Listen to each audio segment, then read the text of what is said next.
Hey, was ist? Gefällt's dir nicht? Cécile de Marron? Das geht nicht. Warum nicht? Du hast doch noch gar nicht versucht. Tut mir leid, Judith. Es ist zu spät. Aus uns beiden wird nichts mehr.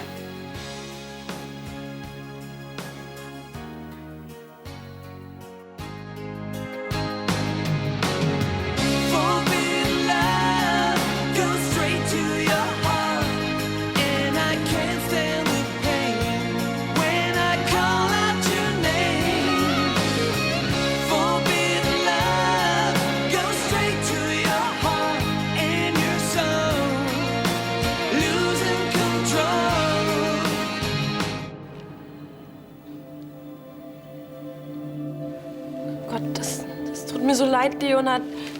Ich verstehe das nicht. Da muss irgendwas gewaltig schiefgelaufen sein. Das kann man wohl sagen. Wie konnte das denn passieren? Ich meine, das kann doch kein Zufall sein, dass ausgerechnet dieser Name da steht. Da hat sich wohl jemand einen ganz schlechten Scherz erlaubt.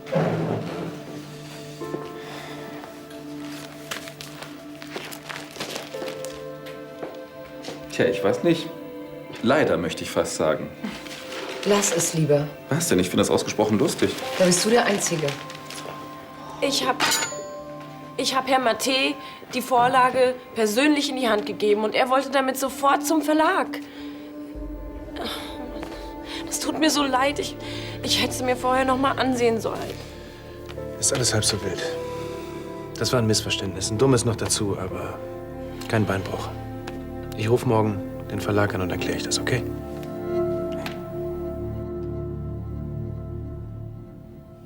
Aber ich bin in dich verliebt und ich dachte, du auch in mich. Das hätte dir ruhig früher einfallen können. Dann hätte ich mich nicht wochenlang zum Deppen gemacht und ich hätte mir mit Sicherheit auch die ein oder andere Abfuhr erspart. Ich weiß. Es tut mir leid, dass ich dich verletzt habe. Aber ich habe halt einfach eine Weile gebraucht, um zu merken, was ich will. Und ich will dich. Aber ich dich nicht mehr. Aber wenn wir beide ineinander verliebt sind, dann muss es doch möglich sein, dass... Verstehst du das denn nicht? Nein, tue ich nicht. Erklär's mir.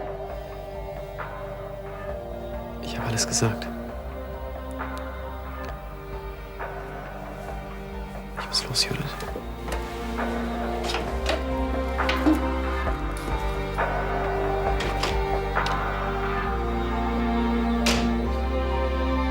Nein, David, das bedeutet für mich nicht, dass alles wieder okay ist.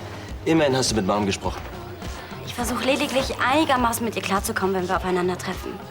Das lässt sich auch kaum vermeiden, seitdem sie wieder bei euch wohnt. Wenigstens springst du ihr nicht mehr ins Gesicht, wenn sie Hallo zu dir sagt. Hey, schöne Grüße von Olli. Danke. Wie geht's ihm auf Ibiza? Ja, so gut, dass ich gar keine Details wissen will. Aber er hat sich gewundert, dass du schon so lange nicht mehr geblockt hast. Stimmt. Gibst du. Du arbeitest bestimmt schon an so einem rasend spannenden Eintrag und feilst nur noch an den Feinheiten. Nö. Im Moment habe ich der Welt eigentlich nichts mitzuteilen.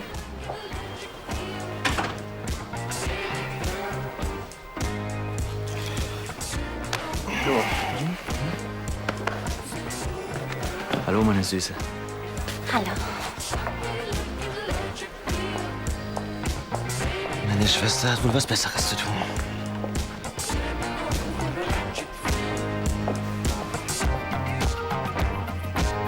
Dieser Vorfall ist mir mehr als unangenehm. Es war allerdings nicht mein Fehler. Aber selbstverständlich übernehme ich die Verantwortung dafür. Ja, das will ich auch schwer hoffen. Wie konnte das denn überhaupt passieren? Das ist eine gute Frage. Ich habe nur eine Erklärung. Der Name Cécile de Marron ist so oft gefallen. Vielleicht habe ich in der Druckerei kommuniziert. Aber ich habe ihnen gesagt, die sollen die andere Druckvorlage nehmen. Diese Idioten drucken das auch noch ab. Warum wundert mich das eigentlich nicht wirklich? Alles, was ich will, ist eine schöne, normale Hochzeitsfeier. Warum ist das denn so schwer? Sie hätten mal sehen sollen, wie Leonhard auf die Anzeige reagiert hat. Als ob er es nicht schon schwer genug hätte mit seiner Vergangenheit. Ich bin untröstlich. Matteo. Hey. Aber ich wollte dir doch nur eine Freude machen. Oh, Kleine, das ist doch nicht so schlimm. Aber ich... Komm her.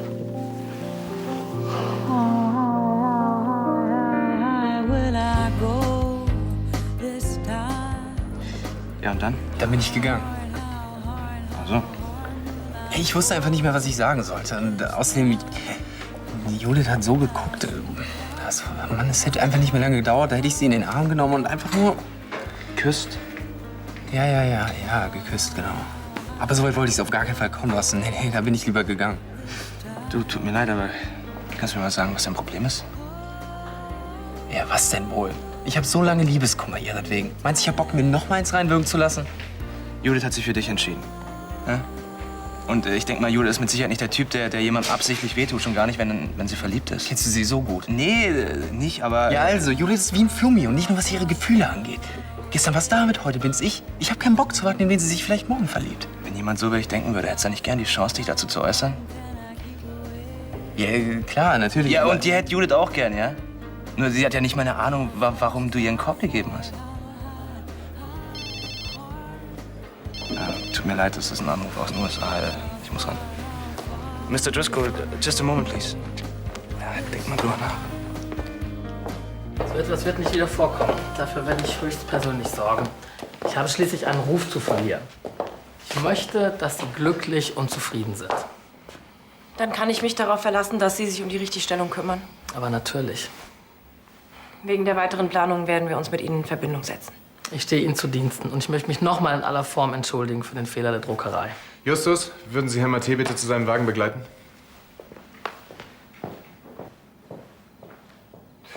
Diese blöde Druckerei, wie kann man denn sowas nur verwechseln? Ist doch wahr! Ich wollte dich damit überraschen. Ich wollte, dass du dich mit mir auf die Hochzeit freust. Und das tue ich doch. Natürlich fand ich es im ersten Moment schlimm, aber ich verspreche dir wirklich nur im ersten Moment. Denn genau betrachtet gibt es dafür auch überhaupt keinen Grund. Es geht hier um etwas Druckerschwärze auf Zeitungspapier. Mehr ist es nicht. das stimmt schon einerseits, aber... Psst. Kein Aber. Ich will nichts mehr hören. Nur noch eins. Ich möchte, dass wir uns was versprechen. Und zwar, dass wir uns von nichts und niemandem unsere Hochzeit verderben lassen, okay? Versprochen. Wie bitte? Versprochen.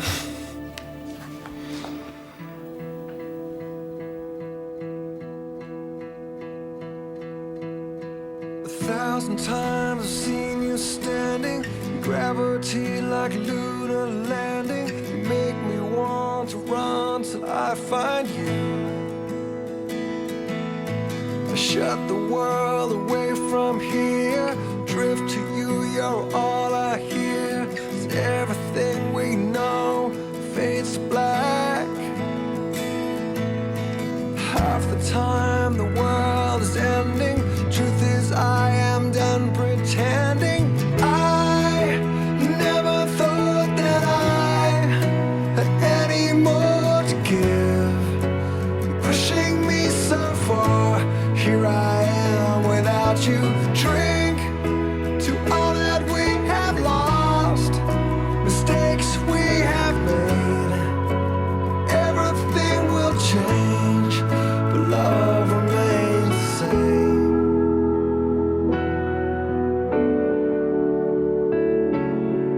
Find a place where we escape. Take you with me for the space. The city buzz sounds just like a fridge. I walked the streets through 7 bars. I had to find just where you are. The faces seem to blur, they're all the same. Half the time the world is ending. Truth is I am done pretending. I never thought that I had any more to give. Pushing me so far, here I am without you. Drink to all that we have lost. So oft wie Gregor im No Limits arbeitet, muss es dir doch so vorkommen, als ob du hier alleine wohnst. Bei euch ist momentan doch auch ganz entspannt. Ja, das stimmt. Wir hatten in letzter Zeit wirklich oft sturmfrei. Nicht, dass ich mich beschweren will. Schon komisch. Ich habe in letzter Zeit überhaupt nicht an meinen Blog gedacht. Dabei konnte ich es bis vor kurzem kaum erwarten, die Welt an meiner Größen teilhaben zu lassen. Vielleicht liegt es ja daran, dass du sie jetzt lieber mit jemand anderem teilst. Ich weiß überhaupt nicht, wen du meinst. Bei meinen therapeutischen Fähigkeiten brauchst du eben kein Internet mehr. Vielleicht sollte ich den Blog wirklich aufgeben. Also, auch wenn ich mal sowas wie der erste Vorsitzende des Loveburns Fanclubs war, fände ich es nicht so schlimm, wenn du dich in Zukunft nicht mehr so mit dem Problem von anderen Leuten beschäftigst. Dann musst du es jetzt über dich ergehen lassen, was ich mitzuteilen habe. Und zwar ganz exklusiv. Bedeutet das, ich habe deine ungeteilte Aufmerksamkeit? Ob du willst oder nicht. Wenn ich sonst mit nichts auf der Welt klarkomme.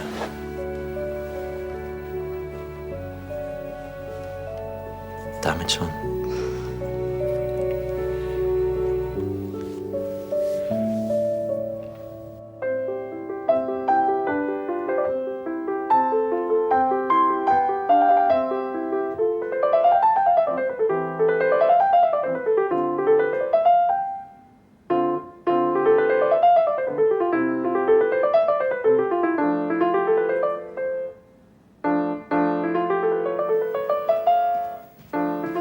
Nein, mach dir keine Sorgen.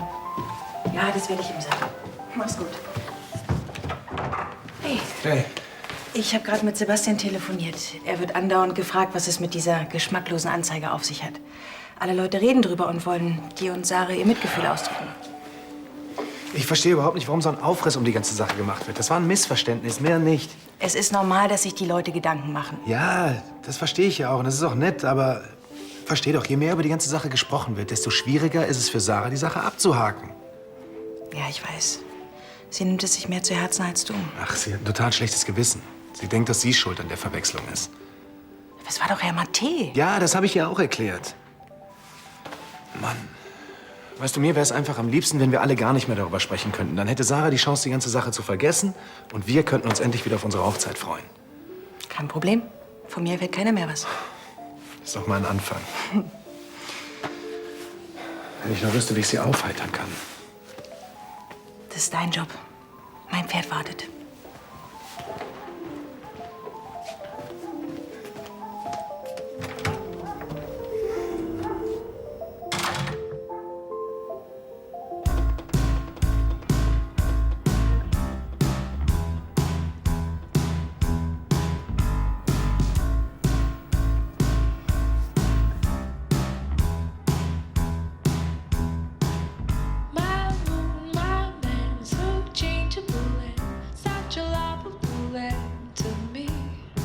Weißt du nicht, wie du es anfangen sollst? Tja, gar nicht so einfach. Die Leute sind mir ganz schön ans Herz gewachsen.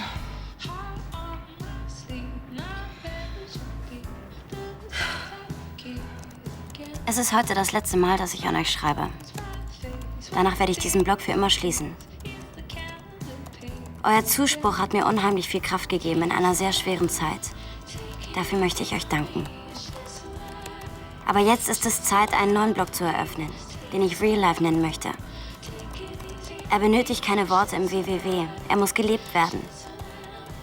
Das erste Kapitel habe ich schon aufgeschlagen mit der Liebe, die ich gefunden habe. Eine aufregende Zukunft steht uns bevor. Love Burns ist ab heute Vergangenheit.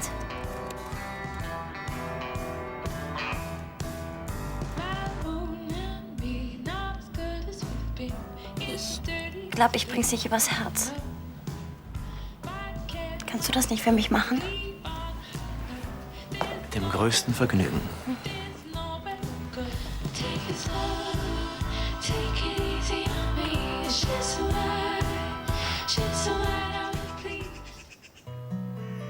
Dann ist unser Geschäft also perfekt? Fantastisch. Nein, es ist nur so. Ich hätte Sie normalerweise schon viel früher kontaktiert, nur ich hätte mir auch im Leben nicht vorstellen können, dass Sie sich jemals von diesem Goldschatz trennen würden. Hören Sie, eine Sache habe ich allerdings noch. Meinen Sie, es wäre möglich, den Transport nach Königsbrunn noch heute zu realisieren? Ich weiß, es ist kurzfristig, aber perfekt. Gut, dann regeln wir am besten den Rest hier vor Ort. Wie bitte? Warum so kurzfristig? Na, sagen wir einfach, ich möchte jemanden überraschen. Jemanden, der mir ganz besonders am Herzen liegt.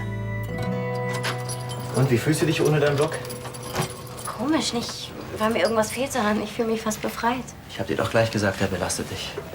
Naja, auch. Ich muss los. Bis später, ja? Hallo, Judith. Nanu, was ist mit dir? Konstantin? Wenn einer einen Preis für seine Blödheit verdient hat, dann bin ich das. Ach komm. Na, ist doch wahr. Hätte ich mich mal 5 Minuten eher für den Richtigen entschieden, dann wäre ich jetzt super happy. Was ist denn passiert? Ach, ehrlich gesagt, keine Ahnung. Und dann stellst du auch noch deinen Blog ein. Die Art von Ablenkung hätte ich jetzt echt brauchen können. Ja, es tut mir leid, aber irgendwann muss auch mal Schluss sein. Da stehen deine Fans aber ganz anders. 72 Kommentare? Und das allein in der letzten Stunde. Hier. Ich will und kann nicht glauben, dass das dein letzter Eintrag gewesen sein soll. Oder du darfst nicht aufhören zu schreiben. Ich bin süchtig nach deinem Blog. Und das sind nur die harmlosen Kommentare, die anderen klingen mehr nach Selbstmord. Ach Quatsch, jetzt übertreibst du aber. Ja? Ja, klar. Jetzt sofort? Okay, ich komm runter. Das war Konstantin. Er will mich noch mal sehen. Ja, und wie sehe ich aus? Was? Beeindruckend. Okay, das muss reichen. Wünsch mir Glück, ja?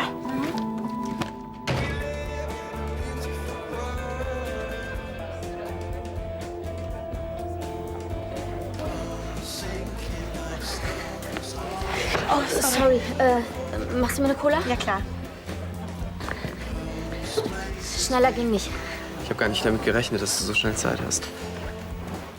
Ich muss mich bei dir entschuldigen, Judith. Die Art und Weise, wie ich dich gestern angefahren habe, das war absolut unnötig. Ich bin froh, dass du Judith, jetzt noch... lässt du mich bitte mal gerade kurz?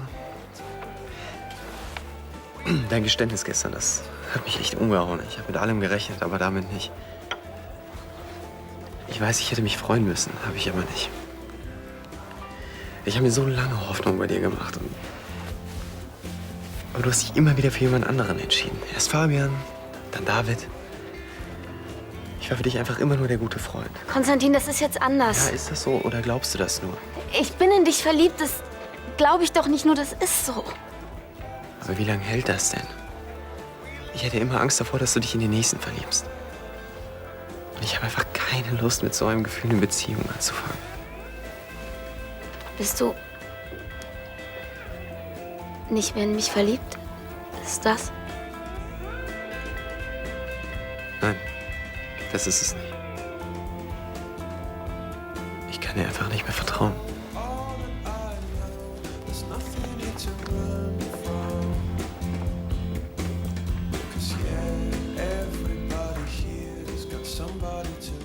Jeden Morgen, wenn ich aufgestanden bin, habe ich zuerst das Notebook hochgefahren, um zu sehen, ob Love Burns wieder geblockt hat. Kannst du es dir nicht noch mal überlegen? Du darfst nicht aufhören zu schreiben. Dein Blog hat mir aus der Seele gesprochen. Deine Sicht der Dinge hat mir oft geholfen, meine eigenen Probleme zu bewältigen. Mein erster Tag ohne Blog. Wie ich mich fühle? Schwer zu beschreiben. Eure Einträge machen es mir nicht gerade leicht.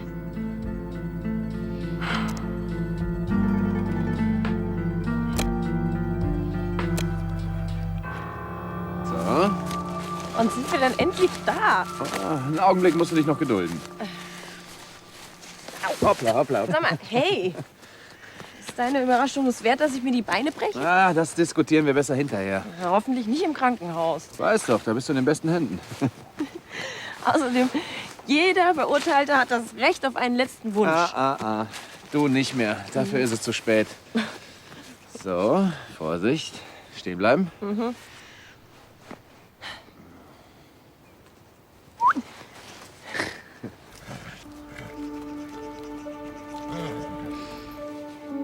Schönes Pferd. Und wo ist jetzt meine Überraschung? Ja, ich dachte, du könntest es vielleicht täglich füttern. Das würde dich doch bestimmt glücklich machen, hm?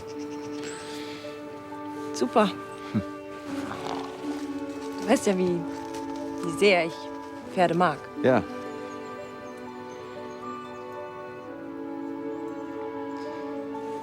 Und dein eigenes? Ich habe leider kein eigenes. Jetzt schon. Sei vorsichtig, der kann ganz schön temperamentvoll sein.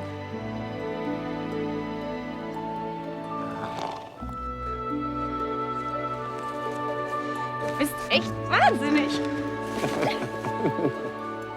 Wieso machst denn du sowas? Warum auch immer, aber es hat doch funktioniert, oder?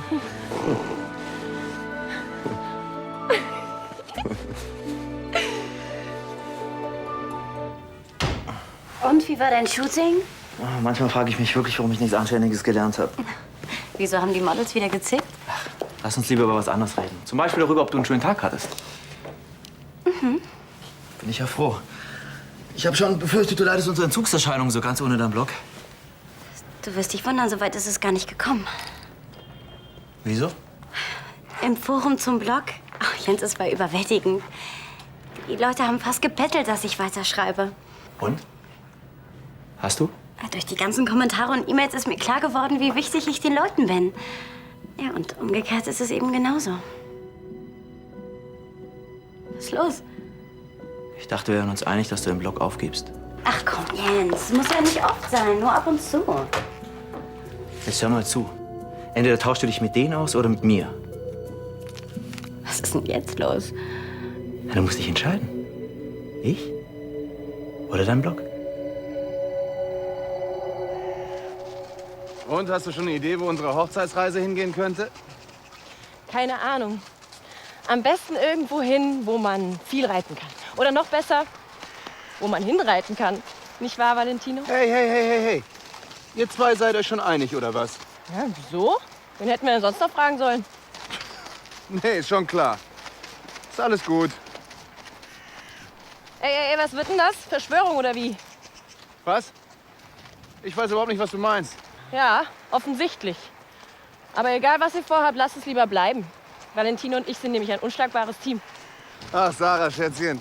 Du glaubst doch nicht im Ernst, dass ich dir ein Pferd schenken würde, das es mit meiner Baroness aufnehmen kann.